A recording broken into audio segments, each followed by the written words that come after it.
दोस्तों, सपनों को पाने के लिए समझदार नहीं बल्कि पागल बनना पड़ता है। कोई भी लक्ष्य मनुष्य के साहस से बड़ा नहीं है। हारा वही है जो लड़ा नहीं है।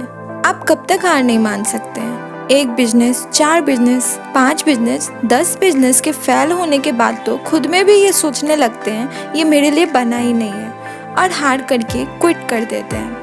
लेकिन इसी जगह अगर कोई पागलपन से भरा हुआ बंदा हो तो 10 क्या अपनी जिंदगी की आखिरी सांस तक लड़ने को तैयार रहता है। आप ही बताओ, ऐसे लोगों को सफलता क्यों नहीं मिलेगी। ऐसी ही कुछ कहानी है अपूर्व मेहता की। स्टार्टअप में 20 बार फेल होने के बाद भी कोशिश करना नहीं छोड़े और आखिरकार सफलता को उनके आगे झुकनी ही पड़ी।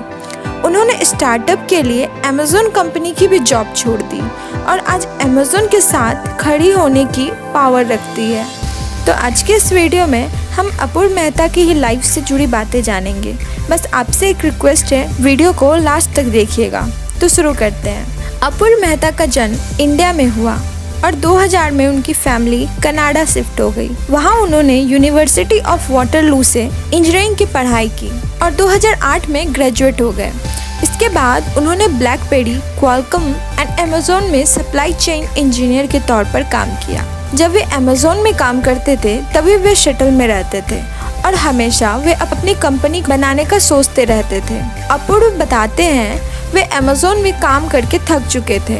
उनको वहाँ काम में बिल्कुल मन नहीं लग रहा था और अपनी कंपनी बनाने के आइडिया के कारण से शटल में हर सप्ताह फाउंडर सबसे मुलाकात करने लगे।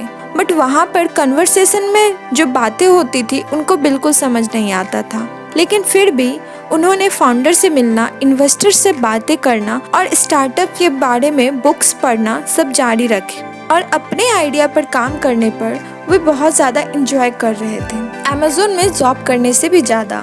लेकिन थोड़े ही दिन में उन्होंने अमेज़न में अपनी जॉब को छोड़ने का फैसला किया और रिज़ाइन मार दिए।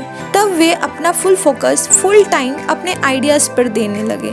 जॉब छोड़ने के बाद वे शटल को छोड़ दिए और सैन फ्रांसिस्को में शिफ्ट हो गए। इसके बाद सैन फ्रांसिस्को में वे वाई कॉम्बिनेटर्स समर 2012 बैच के पार्टिसिपेंट बन गए।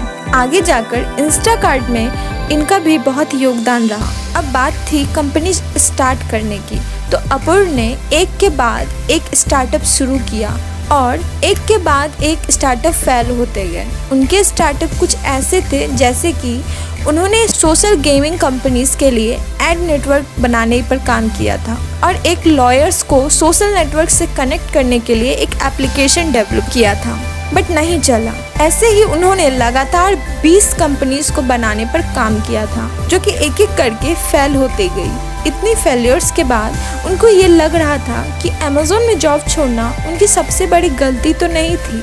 उस बुरे वक्त में उनको ये लेसन सीखने को मिली कि किसी भी कंपनी को स्टार्ट करने के लिए रीज़न कंपनी स्टार्ट करना नहीं होना चाहिए, बल्कि रीज़न किसी कंपनी को स्टार्ट करने की ये होनी चाहिए कि वो पूरी तरह से लोगों की प्रॉब्लम्स को सॉल्व करने का हो। और अपूर्व बताते हैं उनकी जो सबसे बड़ी पर्सनल प्रॉब्लम थी वो थी ग्रोसरी को जाकर खरीदने की। उन्हें बिल्कुल भी ग्रोसरी खरीदने जाना पसंद नहीं था। वहाँ जाकर चुन चुन कर सामान लेना, लाइन में लगना वो बिल्कुल नहीं चाहते थे। ये 2012 का दौर था, तभी हर चीज ऑनलाइन हो रही थी। बुक्स, टीवी, बैग्स सब ऑनलाइन ही खरीद रहे थे। बट तभी ही उनको लगा ग्रोसरी को लेकर ऐसा कोई ऑनलाइन सिस्टम नहीं है, तो क्यों ना इसी को बनाया जाए। और उन्होंने इंस्टाकार्ट के फर्स्ट वर्जन को बनाने के लिए कोड करना शुरू कर दिया और उन्होंने फैसला किया कि जब तक कोड कंप्लीट नहीं होता वो ग्रोसरी लेने नहीं जाएंगे। और 2 जून 2012 को अपने ही बनाए सिस्टम से उन्होंने अपना पहला ग्रोसरी ऑर्डर किया था, जो कि खुद वहां शॉप पर गए और ग्रोसरी उठाया और खुद को डिलीवर किया।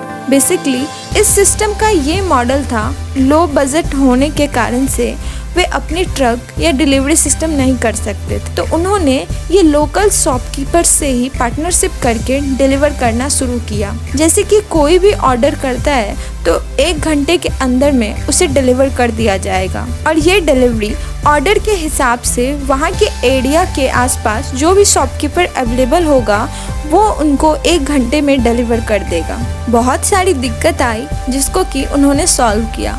फिर उन्होंने अपने एरिया से लेकर यूनाइटेड स्टेट्स के सिटी में लॉन्च करने का सोचा और शिकागो में लॉन्च किया।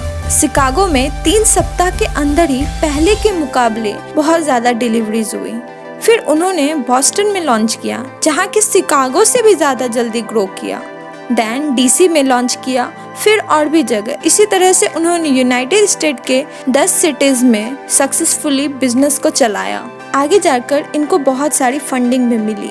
अभी इनकी इवैल्यूएशन $18 बिलियन हो चुकी है और अब अमेज़न से ही निकला हुआ एम्प्लॉय अमेज़न के साथ चल रहा है। दोस्तों, सक्सेस की ना एक खास बात है कि वो मेहनत करने वालों पर फिदा हो जाती है। आपको ये कहानी कैसी लगी कमेंट में ज़रूर बताइएगा और इसी तरह के और वीडियोस देखने के लिए मेरे चैनल को सब्सक्राइब और पास वाले बेल आइकन को प्रेस कर लीजिएगा ताकि मेरी आने वाली वीडियोस की नोटिफिकेशन आप तक सबसे पहले पहुंच जाए।